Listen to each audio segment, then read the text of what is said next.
Matapos nang sabihin ng Saint na agad silang susugod sa loob ng 10 minuto, ay masyado ang tuwa ni Saitama at iniisip na ito na ang simula ng lahat.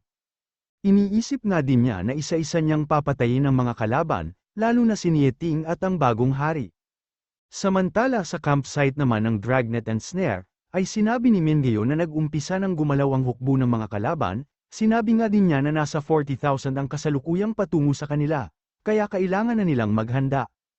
Sinabi naman ni Yi Xiao na malamang sa ang mga individual cultivator ay ayaw nang makalaban ang Dragnet and Snares, sabay tanong kung bakit hindi na lang sila mag-offer ng amnesty sa mga individual cultivator, sa ganitong paraan nga daw ay baka sumali pa sa hukbo nila ang mga ito. Puro ka talaga kalokohan, wika naman ni Nolan K, sabay tanong kung anong klase ng amnestia ang sinasabi at mabibigay niya sa mga ito para mapasali niya sa kanilang hukbo. At sinabi nga ni Yi Xiao na naubusan na ng supplies ang mga kalaban, kaya pwede nilang alukin ng pagkain ang mga cultivator upang kampihan sila sa laban. Dahilan upang sumakit ang ulo ni Nolan K, mukhang wala na nga daw talagang ibang laman ang utak ni Yi Xiao kundi ang allowance na lang niya araw-araw. Sinabi naman ni Zuan na andito na si Mingyo Ji Chao at iba pang matatalinong tao, kaya hindi na nila kailangan alalahanin ang pag-iisip ng plano, dahil lalo lang silang masisiraan ng ulo. Si Lu Shu na nga lang daw ang inaalala niya ngayon, pero sinabi naman ni Negrito na sarili muna niya ang isipin niya, hindi nga daw niya kailangang alalahanin si Lu Shu na nakayang pumatay ng 7 B-rank cultivators. Pero hindi nga daw yun ang ibig niyang sabihin. Masyado na daw kasing matagal mula nang huli nilang nakita ang ating bida, kaya malamang sa namimiss na siya ni Xiaoyu, na agad namang nawala sa kanang tabi, dahilan upang mapatanong siya kung saan ito nagtungo. Samantala sa hukbo naman ng mga kalaban at mga individual cultivator, ay mapapansin ang pagkaluskos sa lupa. At ito nga ay dahil sa spirit form ni Xiaoyu na kasalukuyang hinahanap ang mga Earth-type awaken ng kalaban, kanina pa nga daw niya hinahanap ang mga ito, pero wala naman siyang makita. Hanggang sa napansin nito na hindi siya makagalaw, at lumabas nga ang isang Earth-type awaken mula sa kanyang likuran, tinatanong nga ng lalaking ito kung siya ba ang hinahanap ng dalagita. Tama ka, ikaw nga ang hinahanap ko, wika naman ni Xiaoyu, kanina pa nga daw niya hinahanap ang mga ito sabay gamit sa premium sand upang atakihin ang kalaban. Hindi naman makapaniwala ang lalaki na mayroong premium sand ang dalagita sa kanyang harapan. Napakaswerte ko talaga, wika pa nga nito, kaya tinanong ni Xiaoyu kung nais ba niya ang premium sand, pero makukuha nga lang daw niya ito kung mayroon siyang sapat na lakas at abilidad. Kaya naman biglang gumawa ng malalaking kamay ang lalaki upang atakihin si Xiaoyu, na mabilis din namang nakagawa ng sand wall upang depensahan ang kanyang sarili. Yan lang ba ang kaya mo, wika naman ng lalaki, sabay gawa ng malalaking kamao upang umatake. At dahil nga sa patuloy niyang pag-atake ay unti-unting nasisira ang sand wall ni Xiaoyu. Masyado kang mahina, wika nga ulit ng lalaking ito habang pinapanood na nasisira ang sand wall ni Xiaoyu, sinabi nga din niya na kahit B-rank pa si Xiaoyu ay isa pa din siyang bata. Pero biglang may paggalaw na nangyari sa kanyang ilalim, kaya naman agad siyang tumalon upang iwasan ang pag-atake na ginawa ni Xiaoyu. Dahil nga dito ay nagalit siya at sinabi na masyadong malakas ang loob ni Xiaoyu na atakihin siya. Kaya naman tuturuan na daw niya ng leksyon ngayon ang dalagita, at gumawa nga siya ng higanteng kamay. Pero naiwasan naman ni Xiaoyu ito, maliban na lang sa pagsuntok na ginawa ng lalaki, at nang damaykit nga ito sa noo ni Xiaoyu ay agad itong nagliwanag at sumabog. Hindi naman makapaniwala ang lalaki at napapatanong siya sa kung ano ang nangyari, tinatanong din niya kung bakit mas malakas sa pag-control ng earth element si Xiaoyu. Sinabi nga din nito na masyado namang mahina ang sand wall na ginawa ni Xiaoyu gamit ang premium sand, kaya imposible umanong mas malakas ang dalagita sa kanya. Pero tinawag lang siyang tito ni Xiaoyu at sinabi na mukhang naisosobrahan na niya ang pag-iisip. Sunod ay pinasalamatan niya ang lalaki, dahil nga daw sa kanya ay alam na ni Xiaoyu ang diferensya ng lakas niya, mula sa kanyang mga spiritual form na ginawa niya gamit ang abilidad ni Jia. Dahilan upang maisip ng lalaking ito na dual-type awaken si Xiaoyu, at hindi nga din niya agad napansin na ginamit na ni Xiaoyu ang abilidad ni Anthony upang mahuli siya. Sunod ay tinutok ni Xiaoyu ang kanyang mga daliri sa lalaki, at binaril ito gamit ang premium sand, upang butasin niya ang katawan ng lalaki at patayin. Agad nga din niyang nilapitan ang katawan nito, at sa pagkuha niya ng espiritu ng lalaki ay sinabi niyang patay na ang isa sa mga pinapapatay ni Nieting sa kanya. Sinabi nga din ni Xiaoyu na ngayon ay pwede na siyang bumalik sa fortress, upang hintayin ang isa pang Earth-type Awaken na sumugod. Samantala napansin naman ni Master ang mga naglalakad na ito, kaya sinabi niyang andito na ang individual cultivators na puwersa ng mga kalaban. Mukhang hindi na nga daw talaga maiiwasan pa ang digmaan na ito, sunod ay napansin niya ang lumilipad mula sa kanyang likuran. Ito nga ay si Carol, at sinabi nga ni Master na sinundan siya nito hanggang dito, at ngayon ay nais siyang pigilan ni Carol na makipag-usap sa mga puppeteers, kaya tinatanong ni Master kung ano ang dahilan at bakit niya ginagawa ang mga bagay na ito. Sinabi nga niya na nag-usap sila ni Lu Shu bago magtungo ang ating bida dito sa Changbai Mountain, at nung gabing yun nga ay nagtungo si Shu sa bahay nila Carol. Dito ay sinabi ni Shu na hindi niya alam kung babalik pa ang alaala ni Carol, sinabi nga din niya na hindi din niya alam kung makakabalik pa siya matapos siyang magtungo ng Changbai Mountain. Gayunpaman ay nais niyang humingi ng pabor kay Carol, nakiusap nga siya na protektahan ni Carol si Master, dahil sigurado daw siya na matapos magsimula ang digmaan ay hahanap ng pagkakataon ang puppeteer upang patayin si Master. Sinabi nga din niya na mahihirapan si Master na labanan ang dalawang A-rank na puppeteers, gayunpaman ay nais niya at ni Xiaoyu na maging ligtas si Master. Alam nga daw niya na mabigat ang hinihingi niyang pabor, pero si Carol nga lang daw ang pwede niyang hingan ng tulong, gayunpaman ay ayos lang naman daw kung hindi tatanggapin ni Carol ang pabor na hinihingi niya, pero nakatingin lang naman si Carol sa kanyang singsing. Bahagya nga ding natahimik si Carol habang hawak ang kanyang kamay, at iniisip na malamang sa kay Lu Shu nang galing ang suot niyang singsing. Matapos ang ilang sandali ay tinanong ni Carol kung ano ang nais ng ating bida na gawin niya, at bahagya ngang namula si Lu Shu habang iniisip na hindi yata ito nakikinig sa kanyang sinasabi. Back to present, sinabi ni Carol na nag-aalala si Shu na atakehin ng puppeteer si Master, kaya nais ni Shu na tulungan siya ni Carol pag nag-umpisa na ang digmaan. Mukhang masyadong nag-aalala sa akin ang magkapatid, wika naman ni Master, sabay hingi ng pasensya sa abala na dulot nila kay Carol, pero tinanong lang naman ni Carol kung masaya ba siya dahil inaalala siya ng magkapatid, tinanong nga din niya kung bakit pang aabala o problema ang tingin niya sa pabor na ito. Pero tumalikod lang naman si Master at hindi sinagot ang tanong ni Carol, sabay lumipad at sinabi na sumunod na lang sa kanya si Carol, dahil naghihintay na nga daw sa kanila ang mga puppeteers. Makalipas naman ang 3 oras ng paglalakad ay nakarating na ang mga individual cultivators sa fortress ng Dragnet and Snares, dito nga ay magkahalong kaba at takot ang nararamdaman nila habang tinatanong kung dapat ba talaga nilang labanan ang Dragnet and Snares. Pero may bigla namang umatake sa kanila. Ito nga ay ang Saint at sinabi nito na hindi niya kailangan ng mga duwag. Inutusan nga din niya ang mga Element Awaken upang maghanda sa malayo ang distansya ng pag-atake, at sinabi ding ang mga Strength Type Awaken ay makikipaglaban ng harapan, at dapat wasakin ng dingding o pader ng fortress ng kalaban. Pero dahil bakas sa muka ng mga ito ang takot, ay sinabi ng Saint na umatake na sila, dahil kung hindi ay siya na mismo ang papatay sa kanila bago pa makaharap ang Dragnet and Snares, sabay binagsak ang lalaki na dinurag niya. Napapatanong nga ang lalaki na naka-jacket ng kulay green sa kung ano na ang dapat nilang gawin, pero sinabi naman ng lalaking may brown na buhok na wala na silang pagpipilian, kundi ang pumatay. Agad na silang nagsimula sa kanilang pag-atake, kung saan ang mga Element Type Awaken ay agad na nagpaulan ng kanilang abilidad, habang ang mga Strength Type Awaken naman ay mabilis na sumugod patungo sa fortress. Sunod-sunod na pagsabog at sigawan nga ang nangyayari, hanggang sa ilang sandali pa ay naramdaman nito na mayroon Earth-type Awaken ang Dragnet na kasalukuyang nasa ilalim nila. Nahulog nga ang mga individual cultivator na ito sa isang malalim na butas, at sa pagbagsak nila ay makikita naman ang silawit ng isang lalaki. Nakakadismaya nga daw sila ayon sa lalaking ito, nahuli lang siya ng konti pero halos maubos na agad ang mga mahihinang nilalang. Ilang sandali pa ay sinabi niya na kahanga-hanga ang abilidad ng kalaban, dahil pinatay nito ang isang Earth-type Awaken nila sa loob lamang ng 10 minuto. Sinabi nga din niya na ito na ang oras para maglaban din sila, at ang lalaking ito nga ay ang isa sa pinapapatay ni Nieting kay Xiaoyu. Na sinabi namang isa na namang tanga ang lumapit at nagtungo sa kanya upang magpakamatay. Sinabi nga din ni Xiaoyu na ngayon mismo ay tatapusin na niya ang isa pang B-rank Earth-type Awaken upang matapos na ang misyon niya.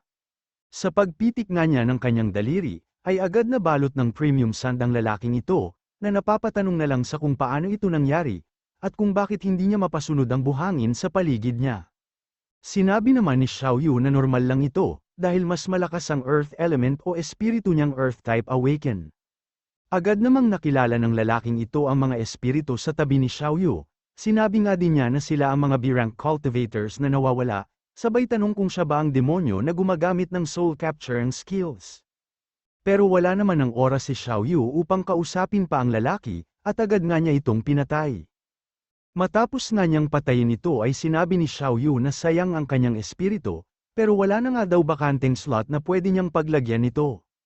Matapos naman niyang makita ang panibagong pag-atake na ginagawa nila ay sinabi ni Xiaoyu na kailangan niyang ubusin agad ang lahat ng mga ito.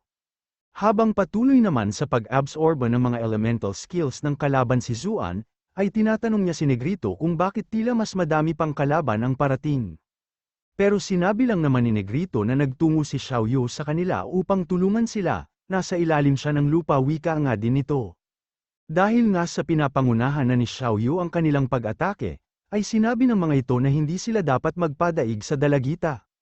Tuloy-tuloy nga din ang nagaganap na labanan sa iba't ibang panig ng fortress, kaya naman sunod-sunod na pag-atake at pagsabog din ang maririnig. Hanggang sa makalipas ang ilang oras ay natigil na ang pag-atake ng kalaban sa fortress. Dito ay sinabi ni Zuan na ang mga individual cultivator ay parang mga balang o tipaklong na nagtatalunan pasugad sa kanila. Napapatanong nga din siya kung kailan kaya matatapos ang labanan na ito. Sinabi lang naman ni Negrito na 3 oras na diretsyo na silang nakikipaglaban, kaya sigurado nga daw matapos ang digmaan na ito ay babangungutin siya ng ilang taon. Pero sinabi naman ni Zuan na hindi siya dapat matakot na banggangutin, dahil mas madaming kalaban pa ang kailangan nilang patayin. Hanggang sa marinig ni Negrito na tila tumahimik na sa baba ng fortress, at maging si Zuan nga daw ay wala nang naririnig na ingay. Agad na silang tumano sa fortress habang si Zuan ay pinagdadasal ang kaligtasan ni Xiaoyu, dahil kung may mangyayari nga daw sa kanya ay tiyak na malilintikan siya kay Lu Shu. Sinabi naman ni Negrito na tigilan na niya ang pagsasalita, dahil may dilang demonyo siya. Ilang sandali pa ay nakita nila ang malaking butas sa harapan ng fortress, at sa hindi kalayuan ay ang malakas na pagsabog at pagguho ng lupa, dahilan upang mapatanong ang mga kalaban sa kung ano ang nangyayari. Natatawa lang naman si Xiaoyu sa ilalim ng lupa, habang sinasabi na sa wakas ay buo na ang pangatlo niyang espiritu, kaya dapat nilang subukan ang lakas ng bago niyang abilidad. Nagdulot nga ng malaking butas sa kalupaan ang ginawang pag-atake ni Xiaoyu, na lumamon sa lahat ng puno at mga kalaban nila sa lugar. Kaya naman napapatanong si Zuan kung A-rank na ba si Xiaoyu, parang cheat skill na nga daw ang lakas ng abilidad niya, at sinabi naman ni Negrito na parang natural na kalamidad o sakuna ang dulot ng pag-atake ni Xiaoyu. Makalipas nga ang ilang sandali ay tinabyo na ni Xiaoyu ang lahat ng mga cultivators sa ilalim ng lupa, patay man o buhay ay kasamang natabunan dito. Agad na ding napansin ni Zuan ito, at sinabi niya na ang lugar na inatake ni Xiaoyu ay ang supervision force ng kalaban, o ang lugar kung saan nananatili ang mga nag-supervise at nag-uutos na umatake ang mga individual cultivator. Napansin nga din ng lahat ang arrow sign sa lupa, at sinabi ng mga individual cultivator na tila tinuturo nito ang daan. Sinabi nga din nila na wala na ang mga supervision forces, kaya naman malaya na silang makakaalis.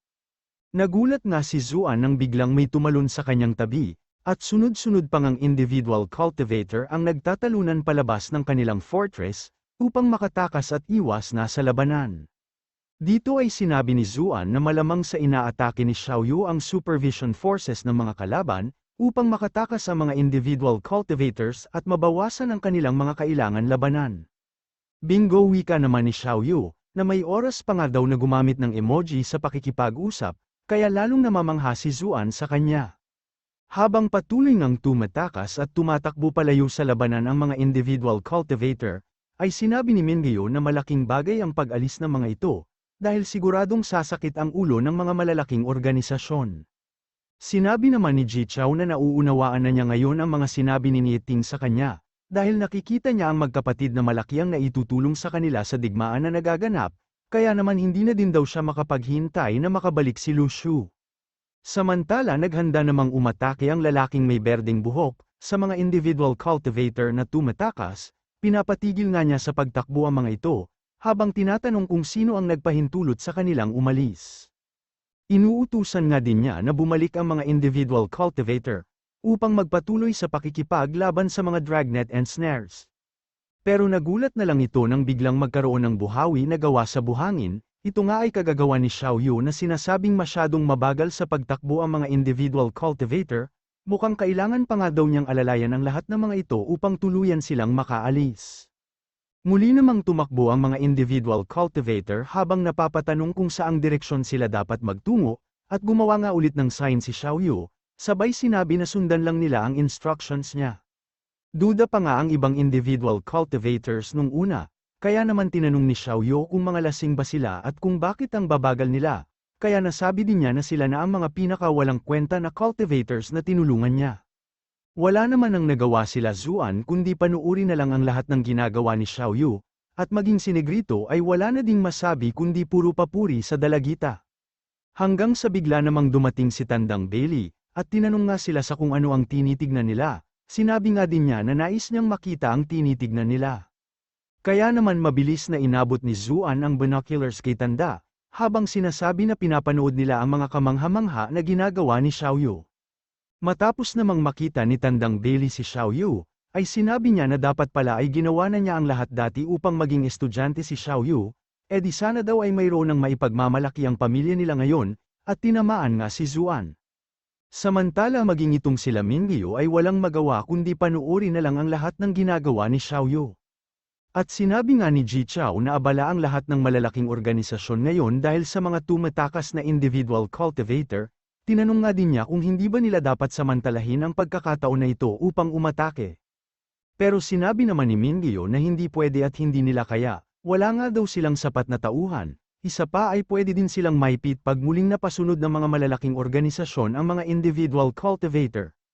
Isa pa ay hindi pa ginagamit ng mga kalaban ang trump card nila, wika nga din ni Mingyu. Habang ang ibang miyembro naman ng Dragnet and Snare sa malapit ay sinabi na may kakaibang ginagawa ang kanilang mga kalaban. Na-shock nga sila sa kanilang narinig, kaya agad na hinablat ni Ji Chao ang telescope. Matapos nito ay nakita niya ang malaking grupo ng mga kalaban, at sinabi nga niya na ito ang mga elite squad ng Forever Bird. At ilang sandali pa ay may nag-aalab na enerhiya silang naramdaman, at ang enerhiya ngang ito ay nagmumula sa Saint na nagtungo sa lokasyon kung nasaan si Xiao Yu. At sabay-sabay nga nilang sinabi na kayang maramdaman ng Saint kung nasaan si Xiao Yu. Agad namang lumipad at umatake si Tandang Bailey sa pagnanais na iligtas si Xiao Yu mula sa Saint, na tinanggap lang naman ang kanyang pag-atake, na nagdulot ng malakas na pagsabog. Ilang sandali pa ay makikita ang ngiti sa muka ng Saint, at sinabi na kailangan talaga ng warm-up bago sumabak sa laban, kaya pagbibigyan daw niya ng ilang round si Tandang Bailey. Habang naglalaban nga si Tandang Bailey at Saint, ay ginamit naman ng Forever Bird ang mga Sense-type Awaken at Earth-type Awaken nila upang hanapin si Xiao Yu. Sinabi nga ni Ji Chao na ang squad ng Forever Bird na ito ay binubuo ng mga Sense-type at Earth-type Awaken lang, kaya malamang na nais nilang hanapin at patayin si Xiao Yu.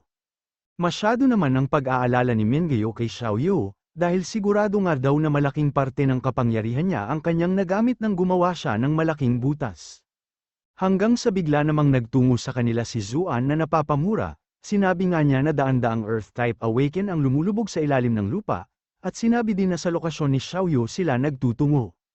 Kaya napapatanong sila sa kung ano na ang dapat nilang gawin, kung tutulungan ba nila si Xiao Yu o hindi, pero may nagsabi naman na kailangan nilang iligtas si Xiao Yu. Pero itong baklang si Mingyu ay walang kwenta, dahil hanggang ngayon ay sinasabi pa din niya na kailangan muna nilang magplano bago gumawa ng hakbang. Buti na lang at dumating ang kambal, na sinasabing hindi na sila dapat pang magdalawang isip, hindi na nga daw sila pwedeng manatili sa loob ng fortress, at kung gumalaw nga lang din daw sana sila ng mas maaga ay sana wala sa panganib si Xiao Yu ngayon. Tinawag nga niya ang pangalawa at pangatlong batalyon ng Bronze Current at sinabi na sumunod ang lahat ng mga ito sa kanya.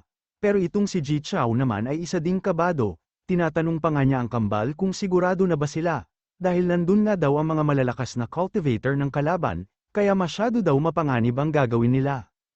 Pero nangiti lang naman si Feng at sinabi na mag-iingat na lang sila, sabay talon sa fortress habang sinasabi na sumunod sila sa kanya, upang iligtas at ibalik si Xiao Yu sa kanilang fortress.